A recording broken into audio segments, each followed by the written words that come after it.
ఇదే మా ఊరండి, ఫరీద్పేట. శ్రీకాకుళం పక్కనే ఉంటుంది. నాకు అమ్మ నాన్న చెల్లి ఎంత ఇష్టమో మా ఊరన్నా అంతే ఇష్టం. మా ఫ్రెండ్స్ లాగే నాకు సిటీ వెళ్ళి ఏదైనా సాఫ్ట్వేర్ కంపెనీలో మంచి ఉద్యోగం చేయాలని ఉంది. దానికి టాలెంట్తో పాటు డబ్బు కావాలి, కానీ అంత డబ్బు లేదు. టీచర్గా పనిచేసే నాన్నకి నక్సలైట్లతో సంబంధాలు ఉన్నాయని పోలీసులు నాన్నని టార్చర్ పెట్టేవాళ్ళు. దాంతో నాన్న ఆరోగ్యం పాడైపోయింది. ఇలాంటి పరిస్థితుల్లోంచి అమ్మ నాన్న చెల్లిని కాపాడి సంతోషంగా ఉంచాలన్నదే నా కోరిక. ఏ కొడుకైనా ఇంతకన్నా ఏముంటుంది?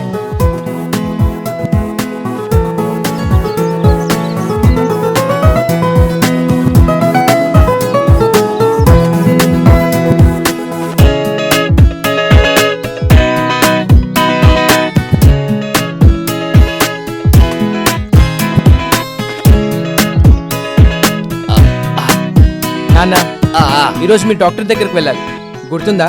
గుర్తుందిరా. ఇప్పుడు అదంతా ముఖ్యం కాదురా. నువ్వేదో జాబ్ కోసం డబ్బులు కట్టాలన్నావు కదా, అందుకనే నాగేశ్వరరావు గారిని అడిగాను. ఈరోజు కలవమన్నారు. ముందు అది ముఖ్యం. చాలే, ఇవాళకి చాలే. ఇంతకీ ఆ జాన్గాడు ఫోన్ చేశాడా? లేదు నాన్న, కాసేపు అయ్యాక నేనే మాట్లాడదాం అనుకుంటున్నాను. స్నానానికి నీళ్లు పెట్టమంటారా? ముందు కాఫీ ఇవ్వు. సరే. ఎలాగైనా జాబ్ చూస్తానని ప్రామిస్ చేశాడు నాన్న. వాడి మాట తప్పడు.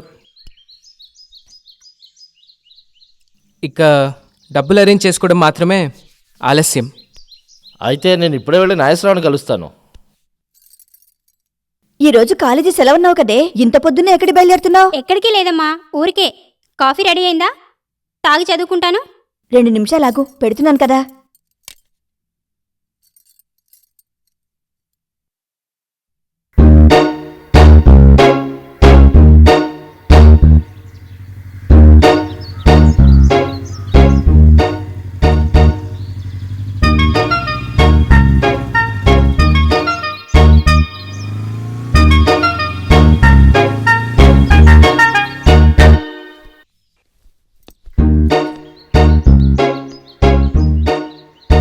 వారం రోజుల నుంచి చూస్తున్నాను, ఉదయాన్నే ప్రత్యక్షమవుతున్నాడు. ఎవరబ్బాయి? పక్కూరు పురుషోత్తం గారు అబ్బాయి. మన సంబంధం చేసుకోవాలనుకుంటున్నారట. హైదరాబాద్లో చదివింది ఈ అబ్బాయి నాన్న. మొన్ననే మీకు చెప్దాం అనుకున్నాను, పరిస్థితి ఇంతవరకు వస్తుందనుకోలేదు. లేకపోతే పరిస్థితి ఎక్కడికైనా వెళ్ళిపోతుంది. వాళ్ళు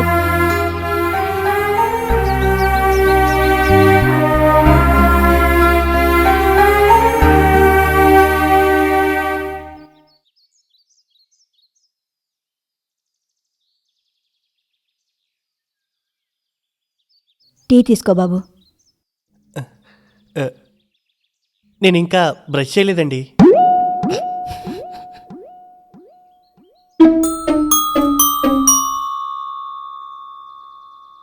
ఇడియట్, ఈ ఒక్క పూటకి బ్రష్ చేయకుండా టీ తాగితే చేస్తావా? నోరు మూసుకొని తాగి చావచ్చు కదా.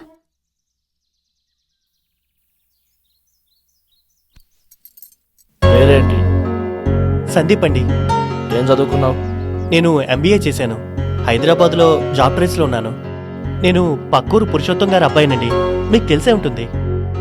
తెలుసు తెలుసు.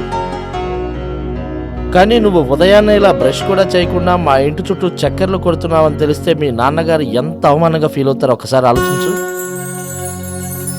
మా అమ్మాయిని అంతగా ప్రేమిస్తున్నావా? అవునండి.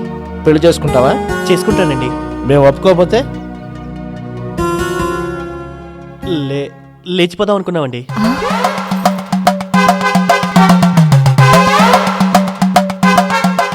లేచిపోతే మాత్రం ఎలా బతుకుతారు?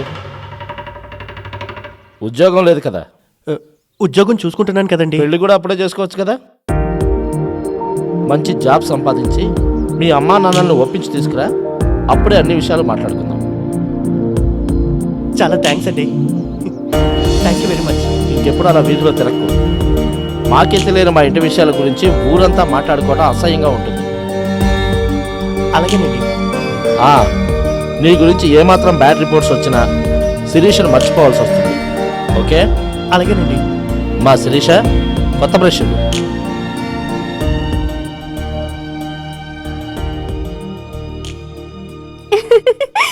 Thank you daddy. ఇప్పుడు లేచిపోవాల్సిన కర్మ లేదు కదమ్మా. వెళ్ళు. Thank you mummy. నీ- నీకు అసలు బుద్ధి ఉందా? లేచిపోవాలన్న విషయం నాన్నతో చెప్తావా? మరి అడిగింది ఆయనే కదా. సంతోషించంలే, ఇదిగో. హలో జాన్, నేనే నీకు చేద్దాం అనుకుంటున్నాను రా. ఇందాకే నాన్న అడిగారు. ఒక్క నిమిషం రా. Congrats boss. Thank you. హా జాన్, అది సరేరా, ఇంతకీ నా విషయం ఏం చేసావు? అది చెప్పడానికి కాల్ చేశానురా. ఈ విషయం మా బాస్తో మాట్లాడాను. ఏమన్నాడు? అదేరా, ఎంత అడిగాడు? చాలా ఎక్కువ అడుగుతున్నారా, 15 లక్షలు అడుగుతున్నాడు. 15 లక్షలా? అవునరా, నేను రిక్వెస్ట్ చేస్తే 10 లక్షలకు ఒప్పుకున్నాడు. అది కూడా చాలా ఎక్కువ అనిపిస్తుంది. ప్రాజెక్ట్ ప్రోగ్రామర్ అంటే మామూలు మాటలు కాదు, లైఫ్ సెటిల్ అయిపోయినట్టే. వేరే కంపెనీలో ట్రై చేయమంటావా? చూద్దాం, నేను ఒకసారి నాన్నతో మాట్లాడతాను. నన్ను మాట్లాడమంటావా? వద్దులే, నేనే మాట్లాడతాను. నాకు కాల్ చేస్తావు కదా? చేస్తాను. బాయ్ రా. అమ్మని, నాన్నని, చెల్లిని అడిగానని చెప్పు. అలాగే, బాయ్. బాయ్.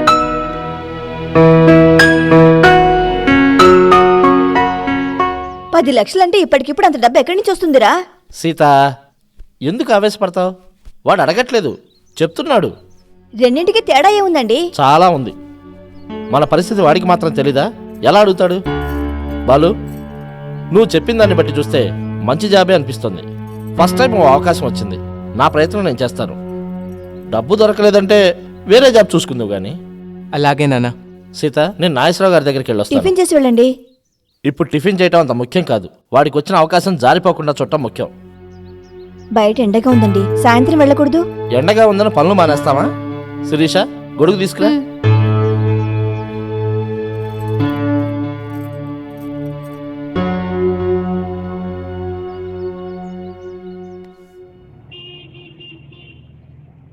జాగ్రత్తగా చూడవయ్యా. చూడు, రండి చలపతిరావు గారు. నాగేశ్వరరావు గారు, ఫోన్లోనే విషయం అంతా చెప్పారు కదా, ఆ, మళ్ళీ మీరు ఇంత దూరం రావడం దేనికంటే? నేను చెప్పాల్సింది చెప్పాను, కానీ మీ నుంచి రావాల్సిన సమాధానం రాలేదు. చలపతిరావు గారు, నా దగ్గర 10 లక్షలు ఉంటే ఈ బిజినెస్ ని ఇంకా డెవలప్ చేసుకున్నానండి. నిజమే, మీ దగ్గర కాకపోయినా ఇంకా ఎవరి దగ్గరైనా వడ్డీ ఎక్కువైనా పర్వాలేదు. అంత పెద్ద మొత్తం అంటే ఏదైనా తాకట్టు పెట్టాలండి, లేకపోతే ఎవరో. అంత విలువైంది మీ దగ్గర ఏముంది? ఒక ఇల్లు తప్ప. ఇల్లు అమ్మటానికి కూడా ప్రిపేర్డ్గా వచ్చాను నాగేశ్వరరావు గారు. ఏంటి, ఎంతో కష్టపడి ఇష్టపడి కట్టించుకున్న ఆ ఇల్లు వాడికి ఏదో ఉద్యోగం వచ్చిందని ఇల్లు అమ్మేస్తారా? వాడు లైఫ్లో సెటిల్ అవుతున్నాడంటే అంతకంటే ఇంకేం కావాలి? నాకు ఇల్లు కన్నా నా బిడ్డ భవిష్యత్తే ముఖ్యం. సరే, మీ ఇష్టం. అమ్మాల్సిన పని లేకుండా తాకట్టుకు ట్రై చేద్దాం. షేట్జీ నమస్తే. అదే ఉదయం చెప్పాను కదా, ఓ 10 లక్షలు కావాలని. నా ఫ్రెండే, ఇంటికి అయితే పెడతారు.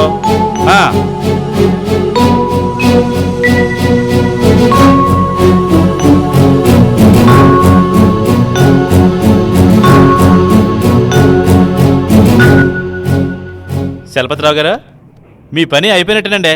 థ్యాంక్ యూ అండి, థ్యాంక్ యూ వెరీ మచ్.